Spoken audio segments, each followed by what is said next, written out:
Here we're going to talk about finding confidence interval and running a hypothesis test for two mean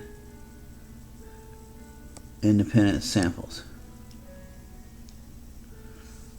Okay, so first the confidence interval, right out of the book we have this design here, the usual design, and this time we have the standard deviation of the difference of the sample means to be this formula, and we have our t critical that we're going to have there, and this new wrinkle here, the number of degrees of freedom is the smaller of n1 minus 1 or n2 minus 1, the smallest of those two. Okay, and then for a hypothesis test, it's just going to be the usual design there. Here's your same standard deviation and the same decision on the degrees of freedom, the smaller of these two. Okay, so first I'm going to do an example with the finding a confidence interval for the difference between two population means. We're given a table of the biomass index statistics for men and women from a sample, and here's the information. There was 41 of each one. There didn't have to be 41 of each, but there was.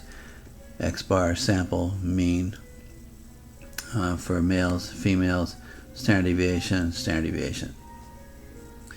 Okay, so the first instructions are find a 95% CI for the difference between the mean biomass index of men and that of women. Okay, so let's do it. So here's a reminder of your confidence interval structure. And we have our degrees of freedom. The sample size was 41 and 41, so 40 is the minimum of those two because they're both the same. So 40. And we're going to get the t critical now, which it's a 95% confidence interval that leaves 5% left over to be in both tails, so that's 0.025 on the right, 0.025 on the left. Then we go through this procedure of finding the actual t that we need. So you go second vars, inverse t, put your area below the t value. It's 0.025 out here, so below that is 1 minus that.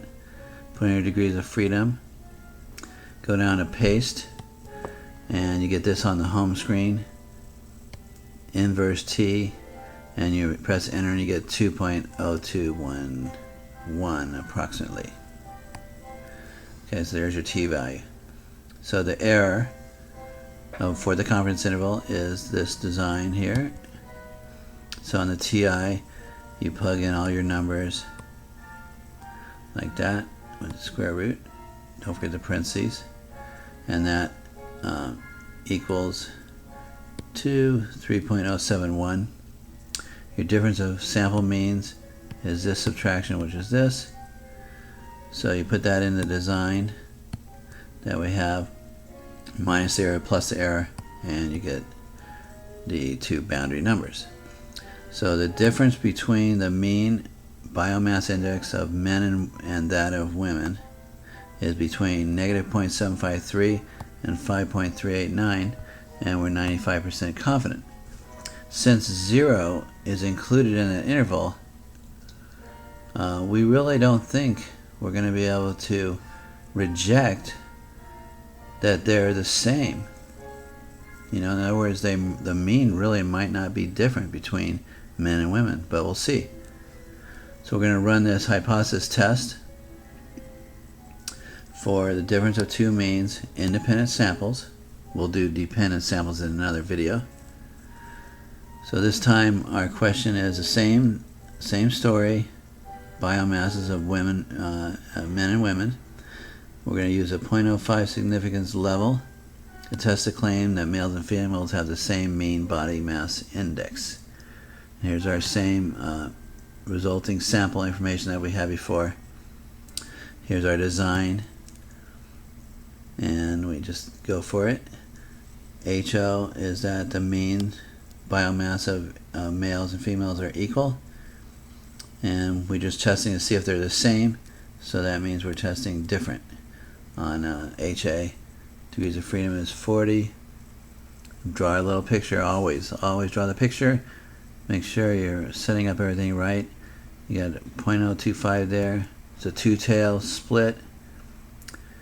The T critical, we go through this procedure. 1 minus 0.025, 40, 2.0211. That's familiar because that was the same idea that was happening in the confidence interval.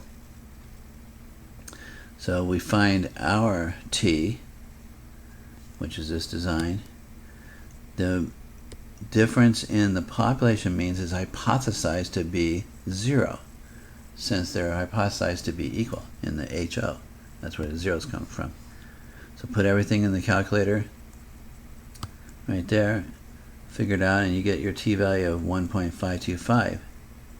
You put it on the picture, and you're starting to realize that your 1.525 is not going to do it for a rejection. It's going to be outside of the rejection region. But let's do it with the p-value comparison method. So it's a two-tail. So we have to double the area beyond your t to compare it to the original alpha level, not the alpha over 2. So how do you get the area out there?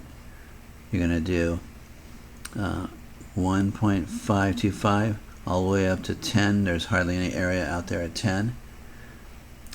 So that's the area beyond 1.525. Degrees of freedom is 40. You paste that. It ends up on the home screen looking like this. And then you end up with 0.0676. And when you double that to compare it with the original full alpha, you get 0.1351. And that's definitely a fail to reject, because that number is greater than the alpha level. So we're going to fail to reject HO because the p-value, which was 0.1351, is greater than the alpha level, 0.05. The actual explanation is there is not sufficient evidence to warrant rejecting the claim that men and women have the same mean biomass index at the alpha equals 0.05 level. So we can't reject that they're the same.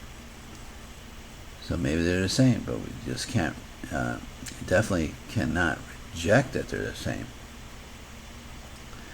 We're failing to reject that they're the same.